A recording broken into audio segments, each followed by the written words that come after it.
Riwruok mar Jolup gavanas mae pacho ka ogolo ng'ur ni nitiere kaka oket gi tenge korka pogruok e kit tich kindgi gi gavanas.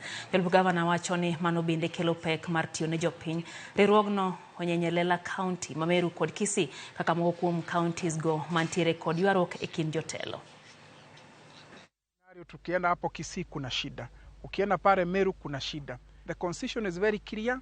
What is the role of a governor, role ya deputy governor, na sisi tunasema all the 47 governor, deputy governors tumeshikana. We are speaking with one voice to say we must protect our devolution. Na two, tunasema we are going to start with our brothers. Ikuwa kama ni wako Kisii, ukiwa na ule ako Meru, ukiwa ni ule ako Trans Nzoia, huko kwote kuna shida na zingine pia zinachipuka. We as a deputy governors, we are ready to work in harmony. We are ready to be a team player with our governors. Lakini hii mzozano ikiendelea hivi, deputy governor ni jukumu la mwananchi mwenyewe kuona kama kuna mzozo pahali, hata yeye mwenyewe anaingililia. Tunapopigana vita ya kuhakikisha kwamba rasilimali na resources zimekuja katika county, lazima pia tuweze tuhakikishe kwamba kwanza tunaajibika katika hizo resources ambazo tunapata.